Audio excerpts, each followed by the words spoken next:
In this video, I'm going to do something a little different. Instead of analyzing artwork by famous artists like Leonardo da Vinci and Klimt and Van Gogh, I'm going to analyze some comic book covers. Comic book artists are some of the greatest artists in the world, and I like to buy comic books that aren't too expensive and hang them on my wall. These are pictures from my office.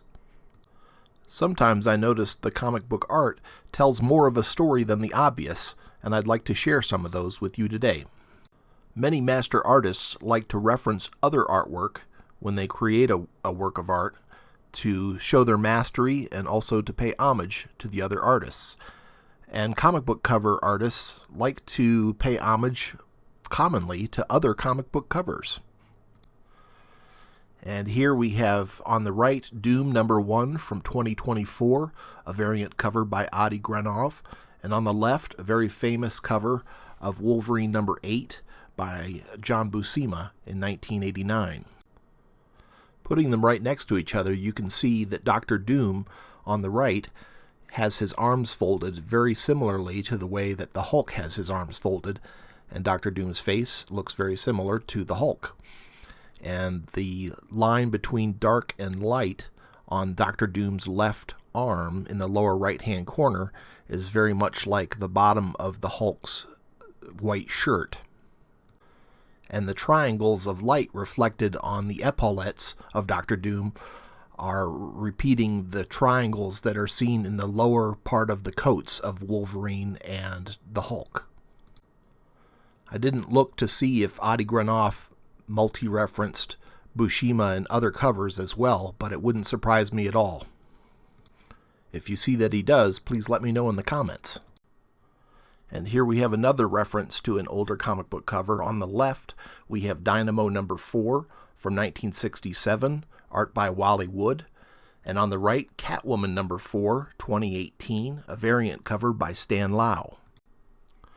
Catwoman 4 on the right has a brunette facing to the left. Dynamo #4 has a brunette tied to the railroad tracks facing to the left. In Catwoman 4, she has several rings of her necklace around her neck, somewhat like the Dynamo 4 woman has her legs bound.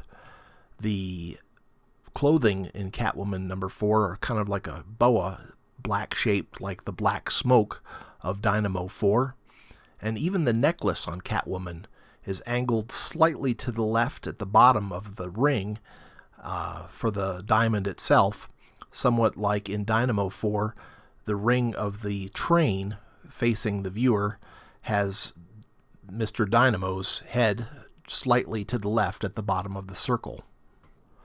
The space between Catwoman's two fingers that she has on her chest make a light-colored shape which is at the same color and location as the woman's legs in Dynamo 4, which I think is deliberate. Another common tool of master artists is to have a picture that has a hidden image in it, or more than one hidden image. Here we have Detective Comics #1000, done in 2019. It's a variant cover by Frank Miller. And here the obvious picture, of course, is Robin standing on Batman's shoulders. But if you squint your eyes a little bit, it's also a single person where Robin is the head and Batman is the body. From 1994, art by Darryl Banks and R. Tang Hal. Here we have an homage to Yogi Berra, famous photograph of Yogi in wearing his many championship rings, but it references more than just that image. The rings aren't exactly the same, but it references several images that include Yogi Berra, not always of Yogi Berra, but have Yogi Berra in the photograph. Here is The Lone Ranger, #20 from 2013, art by Francesco Francavilla. And the Lone Ranger is facing down another gunfighter, the Lone Ranger in yellow in the distance, facing toward the mysterious gunfighter in red. The gunfighter in red, as he is angry and wants to duel. The gunfighter Lone Ranger in yellow, who does not want to fight, but if it goes down, the Lone Ranger's hand His right hand, where his gun is, and his gun as well, are invisible, as to say he is so fast that the man in red will not even see the Lone Ranger draw. The Lone Ranger is also wearing a sash, like he is an ambassador for diplomacy, trying to make peace. And the colors used are only red, yellow, and blue, primary colors, as if to say it's a primary instinct for someone to want to kill someone else, or a very base instinct. Also, the outline of the Lone Ranger underneath the man's hand is like the Ace of Spades or a dragon's tail, to emphasize the amazing ability of the Lone Ranger. Great cover. This is Flash Comics #1 from 1940. Artist is Sheldon Moldoff. And this is a facsimile cover because, of course, I can't afford the original Flash Comics #1. And you can tell by the price being $6.99 instead of 10 cents. Here we see a hidden image of an animal in the negative space on the right-hand side. In orange, between the two characters with their back to us, we see the front legs of the animal.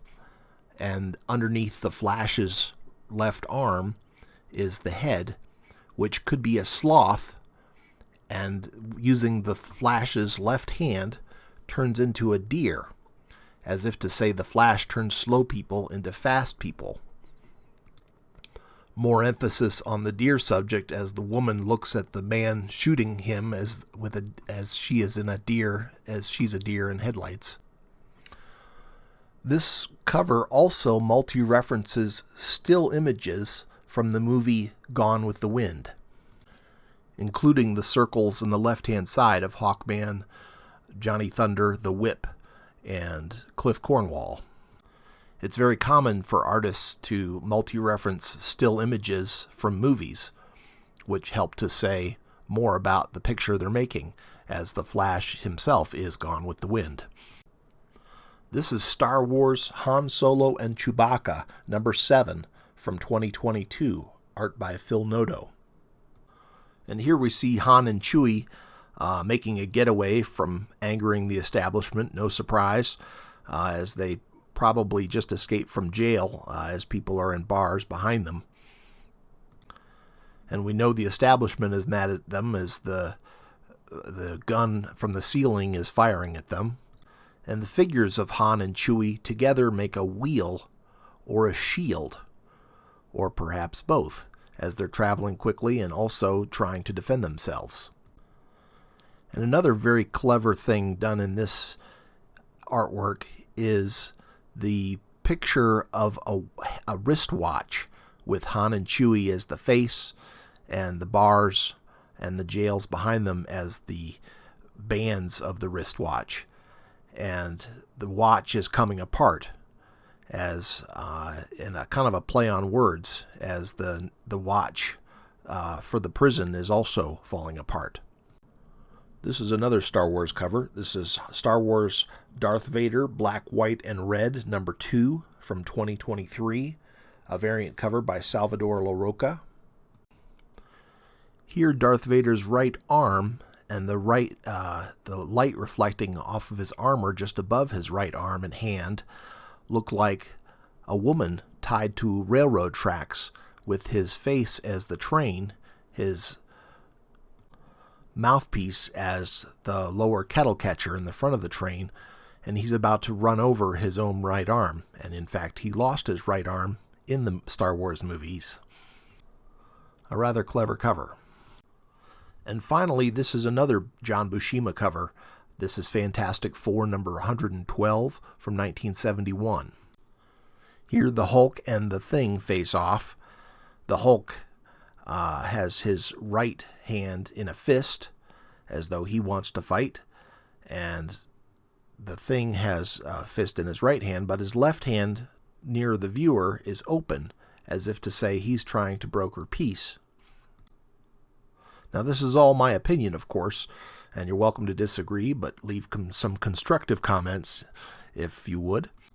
Now, John Buscema has very cleverly created angles of view from the Hulk and the Thing, so they almost could be the same height, even though the Hulk is like 8'11", 1,100 pounds or something like that in the old Silver Age, and the Thing is probably more like 6'4", 6'5", or something like that.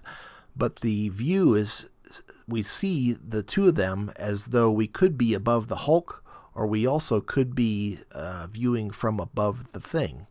It's a very clever way to draw it. And then also, the Hulk and the Thing's feet are what are closest together to each other, and between them there's a black triangle between the feet, which makes us think that there could be a third person, which I think can be seen from the negative space between the Hulk and the Thing, and that is that of the Statue of Liberty, who also has some giant, almost bare feet. She's wearing sandals. The Hulk and the Thing both came into being in the early 1960s, and almost 10 years later, they're definitely American icons, worldwide icons, but a nice way to symbolize it with the Statue of Liberty. Another interesting hidden image here, which I think is deliberate, is using the same black space between the Hulk and the Thing, but having, rather than a single antenna of the Statue of Liberty raising her hand, there's two antennas, which is kind of a part line, part not line between the Thing's right fist and his head, which kind of makes the whole black part as a slug head with the body of the slug in the Hulk, as to say Hulk may be slow of thought, but he is quick to fight or punch, slug. So these are some clever ways that I think artists have said more than the obvious on a comic book cover. I hope you enjoyed it. Thanks for watching. I also have a newsletter where I talk about tools for creating and understanding master art, and if you check it out, I appreciate it. Thanks very much.